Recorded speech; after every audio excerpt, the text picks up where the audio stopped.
Hi, I'm Elisa. Welcome to day 153 of our 365-day Bible reading plan. Today's reading is titled Daniel and the Lion's Den. We'll be reading Daniel chapter 6, verses 1 through 28 in the New Living Translation.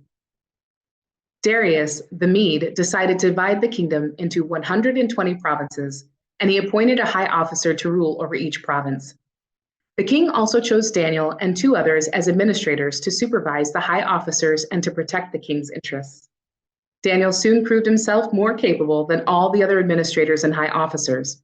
Because of Daniel's great ability, the king made plans to place him over the entire empire.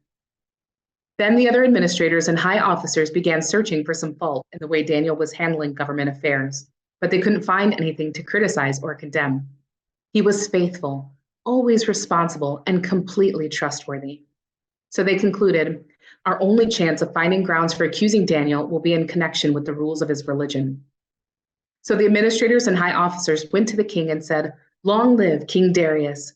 We are all in agreement, we administrators, officials, high officers, advisors, and governors, that the king should make a law that will be strictly enforced.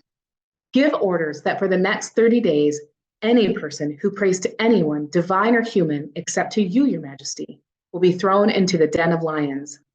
And now, your majesty, issue and sign this law, so it cannot be changed, an official law of the Medes and Persians that cannot be revoked." So King Darius signed the law.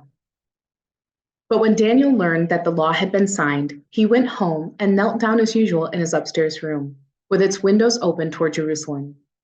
He prayed 3 times a day, just as he had always done, giving thanks to his God. Then the officials went together to Daniel's house and found him praying and asking for God's help.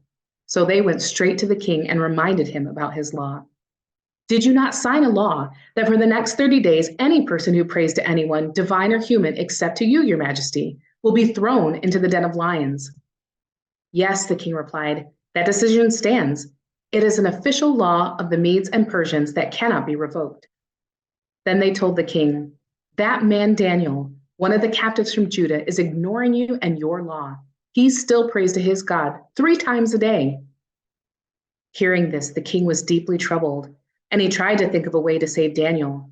He spent the rest of the day looking for a way to get Daniel out of this predicament. In the evening, the men went together to the king and said, "Your majesty, you know that according to the law of the Medes and the Persians, no law that the king signs can be changed." So at last, the king gave orders for Daniel to be arrested and thrown into the den of lions. The king said to him, "May your God, whom you serve so faithfully, rescue you." A stone was brought and placed over the mouth of the den.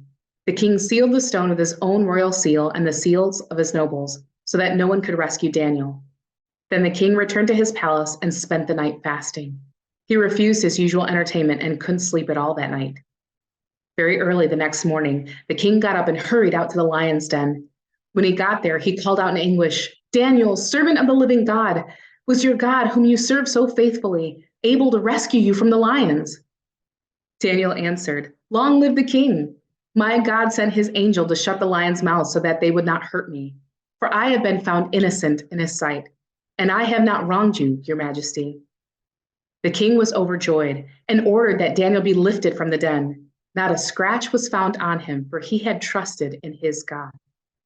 Then the king gave orders to arrest the men who had maliciously accused Daniel. He had them thrown into the lion's den, along with their wives and children. The lions leaped on them and tore them apart before they even hit the floor of the den.